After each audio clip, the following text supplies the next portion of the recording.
मेरा नाम उषा साहू है। मैं तर्रा से हूँ। मेरा गरियाबंद जिला है। बेरोजगार भी हूँ और ना ही घर का हूँ, ना घाट के हो रही हूँ, ना ही मितानिन काम कर रहे हैं, ना ही हमें पोस्टिंग मिल रहा है, तो मारा बेरोजगारी फिर रहे हैं। मेरा नाम है नंदनी साहू। मैं ग्राम टेका से हूँ और मितानिन कार्य में कम से कम 8-9 साल तक कार्य किया और ट्रेनिंग से आने के बाद मेरे को ना तो मितानिन कार्यक्रम में जब तक कि रोजगार नहीं मिल रहा है तब तक कि ना रखा गया। और जब बात करने जाओ कोई अधिकारी के एनएम बन चुके हैं करके, तो एनएम कहाँ बनी हूँ सर। मैं ट्रेनिंग करके आके घर में बैठी हूँ। एक तो गांव वाले ऐसे खिल्ली उड़ाते हैं कि देखो ट्रेनिंग करने गई थी, अभी घर में खाली गई है। अगर मितानिन में भी रहती तो कम से कम वो अपनी रोजी रोटी पाते हैं, पल्ला झाड़ते रहते हैं। जो पहले की सीएचएमओ थे वो किया जाता है, यहाँ पर लेन देन नहीं कर सकते हैं के कारण आज इस प्रकार से ये स्वास्थ्य विभाग की ये मितानिन कार्यकर्ता है और मितानिन कार्यकर्ता यहाँ पे पहुँचे हुए हैं, कलेक्ट्रेट में पहुँचे हैं और बता रहे हैं कि पूरे चरण को पार करने के बावजूद भी आज भी हमें बेरोजगारी टाइप का काम करना पड़ रहा है। तो यहाँ पर पहुँचे हुए मितानिन हैं, उनका नाम पूछते हैं और कहाँ से पहुँचे हुए हैं और क्या समस्या उनको अभी तक है, इस विषय में हम इनसे जानकारी लेते हैं। आपका नाम क्या है? मेरा नाम उषा साहू है। मैं तर्रा से हूँ। मेरा गरियाबंद जिला है। पहले मैं 9 साल मितानिन कार्यक्रम में की हूँ निःशुल्क। उसके बाद 12 से 14 तक मैं रायपुर में एनएम के ट्रेनिंग की हूँ और अभी तक से मेरे को स्वास्थ्य विभाग एनएम में सर्विस नहीं मिल पाया है। और क्या है, अकेली हूँ तो बेरोजगार भी हूँ और ना ही घर का हूँ, ना घाट के हो रही हूँ, तो जीवन यापन के लिए कोई भी लक्ष्य नहीं है। अगर मैं अपने बच्चों को पढ़ाना चाहती हूँ, अपने घर के परवरिश करना चाहती हूँ, तो अब तक से शासन द्वारा मेरे को नहीं मिला गया है एनएम का ट्रेनिंग। आप अपने उच्च अधिकारियों से बात किए थे? हाँ, कई बार बात किए हैं, आवेदन भी दिए कलेक्टर में, तो अभी तक से कोई सुनवाई नहीं हुआ है। अगर वैकेंसी निकलता है तो 2 ही 4 है और बेरोजगार इतना है कि उसमें तो वो ले भी नहीं पाते ना भाई। और परसेंट बेड से ले रहे हैं तो परसेंट बेड हम लोग का कहाँ रहेगा उतना से बताइए ना। तो अभी हम लोग तो फिलहाल ना ही मितानिन काम कर रहे हैं, ना ही हमें पोस्टिंग मिल रहा है, तो मारा बेरोजगारी फिर रहे हैं। तो आदेश अनुसार देते हैं कि हम लोग की स्थिति और उम्र वाइज को देखते हुए कम से कम हम लोग को कहीं भी हो पोस्टिंग जॉब दे दिया जाए तो बहुत अच्छा रहेगा। आपका नाम क्या है? मेरा नाम है नंदनी साहू। मैं ग्राम टेका से हूँ और मैं सन 2016-17 में ट्रेनिंग करने के लिए गई थी। शासन के तहत मुझे भेजा गया था। मैं पहले मितानिन कार्य में कम से कम 8-9 साल तक कार्य किया और मैं शासन के तहत जब ट्रेनिंग चला प्रशिक्षण तो वहाँ गई थी। मैं अपने मुश्किल से 7-8 माह के बच्चे जो कि क्लब फुट की एक पेशेंट थी, उसको मैं छोड़ के ट्रेनिंग के लिए चली गई। और ट्रेनिंग से आने के बाद मेरे को ना तो मितानिन कार्यक्रम में जब तक कि रोजगार नहीं मिल रहा है तब तक कि ना रखा गया। और जब बात करने जाओ कोई अधिकारी के पास तो बोलते हैं कि अभी आपका नहीं हो सकता, आप तो एनएम बन चुके हैं करके। तो एनएम कहाँ बनी हूँ सर। मैं ट्रेनिंग करके आके घर में बैठी हूँ। एक तो गांव वाले ऐसे खिल्ली उड़ाते हैं कि देखो ट्रेनिंग करने गई थी, अभी घर में खाली पीली बैठी है, आखिर वही घर में काम करने आई, खेतों में काम कर रही करके। तो मेरे को इतना शर्मिंदा लगता है सर, इतना बेइज्जती महसूस होता है कि क्या बताऊँ। मैं अपनी एक छोटी सी बच्ची को जिसको माँ का दूध पीना चाहिए, उसको मैं छोड़ के गई थी सर। वो बेचारी बिना माँ के दूध के ऐसे खिचड़ी उचड़ी खा कर अपना अभी पली बढ़ी है। अभी मुश्किल से वो 7 साल की हो चुकी है, लेकिन उतना दिन से 7-8 साल हो गए, मेरे को अभी तक ना कोई सरकारी जॉब मिला है, ना किसी कार्यक्रम में मेरे को रखा गया है। और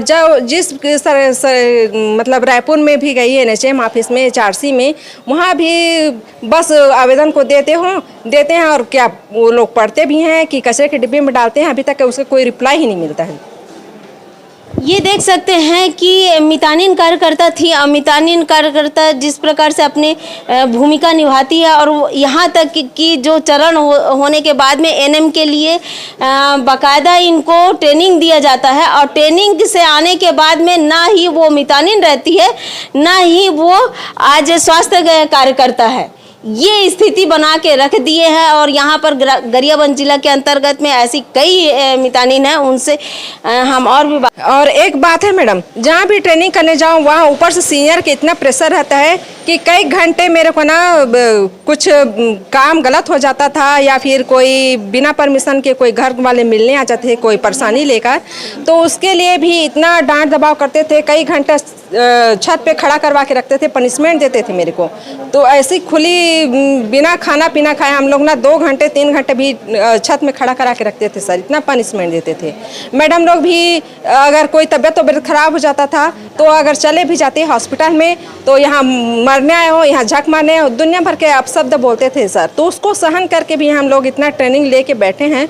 आज हम घर के ना हो रहे हैं ना घाट के हो रहे हैं, एकदम हमारी हालत में एकदम बेकार हो गए हैं सर। अभी इतना आर्थिक तंगी भी अलग हो गई है कि घर वाले भी इतना डांट दबाव करते हैं कि कुछ काम नहीं कर रहे हो, कुछ काम नहीं कर रहे हो। अगर प्राइवेट में भी जाते हैं सर काम करने तो मुश्किल से 3-4 हज़ार मंथली देते हैं। तो 3-4 हज़ार में क्या होने जाना है। आज का पेट्रोलिंग खर्चा इतना है कि बस भी आने जाने लगो या फिर कोई किराए के रूम में रहो तो 3 हज़ार तो उसका किराया ही है। तो 3-4 हज़ार प्राइवेट में काम भी दे रहे हैं तो होना जाना क्या हो, तो सिर्फ अपने पेट भी नहीं चल रहा है उससे।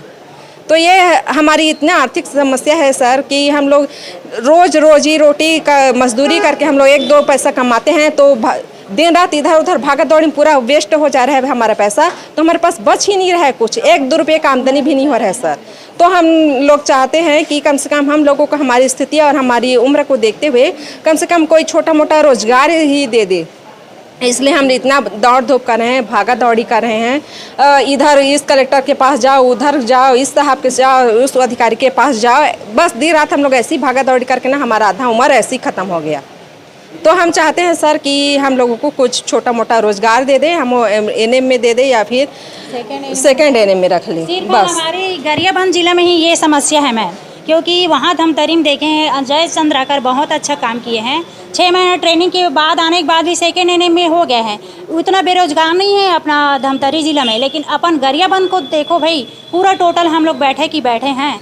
अब ये स्थिति है, किसको अपनी दुर्दशा किसको अपनी दशा सुनाएं कि सर्विस चाहिए ऐसे करके। गए हो तो अपने से गए हो बोलते हैं, अब आए हैं तो किसको बोले निकालेंगे वैकेंसी तो आप लोग डालो फॉर्म बोलते हैं। तो 2-3 पोस्ट में कहाँ से ये मैनेजमेंट हो जाएगा मैं, और हम तो अकेले ही भाई, हमारा तो और कोई नहीं है देखने के लिए। परवरिश करना है, बच्चों को पढ़ाना लिखाना है अपना। ये बताइए मितानिन में आप लोग थे और जब ट्रेनिंग में गए हैं और ट्रेनिंग से आने के बाद में आज पूरी तरीके से बेरोजगार है? जी पूरी तरह से बेरोजगार ही आप है। लोगों को किसी प्रकार से कोई पेमेंट नहीं मिल रहा? नहीं मिल रहा है। तो ये गरियाबंद जिले के अंतर्गत में कितने व्यक्ति होंगे ऐसे?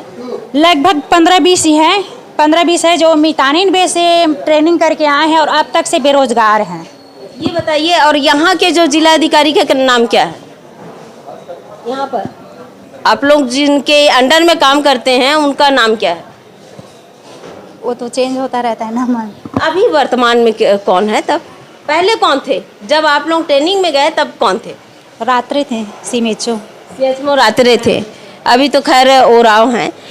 तो यहाँ पर अभी ये वर्तमान के सीएचओ सर के पास में पहुँचे हैं? जी, निवेदन किए हैं, आवेदन भी दिए हैं और बोले भी हैं कि ऐसे ऐसे स्थिति है सर, चेंज हो जाता है तो उन लोग को पता नहीं होता। आवेदन तो कहाँ रहता है तो पता भी नहीं चलता ना मैम। तो अभी और दिए हैं और बात भी किए हैं कि ऐसे ऐसे हाल स्थिति है सर। इस वर्ष भी निकल गए हैं और मेरा तो उम्र समझो, मैं तो 45 का है। 45 के बाद क्या ऑप्शन रहेगा मेरे पास, बताओ ना भाई।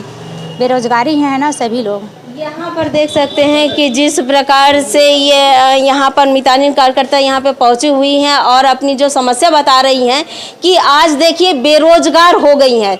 अगर मितानिन में भी रहती तो कम से कम वो अपनी रोजी रोटी पाल सकती थी, लेकिन आज इनको लालच देकर एनएम के लिए प्रशिक्षण दिया गया, लेकिन उसके बावजूद भी प्रशिक्षण से आने के बाद में देख सकते हैं कि किस प्रकार से बेरोजगार है।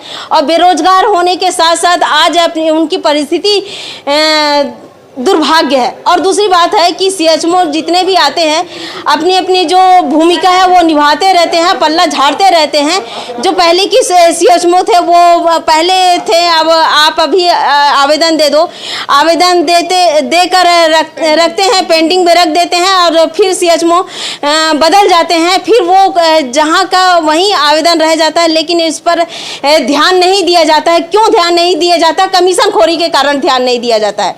यहाँ पर लेन देन नहीं कर सकते हैं, के कारण आज ये इस प्रकार से ये स्वास्थ्य विभाग की कर्मचारी हैं, एक तरह से कहा जा सकता है छोटे कर्मचारी हैं, उसके बावजूद भी आज इनकी स्थिति ये है। क्योंकि ये अगर कुछ दे सकते तो आज ये लग जाते हैं, जो दिया है उनका लग गया है, जो नहीं दिया है आज उनकी स्थिति यही है।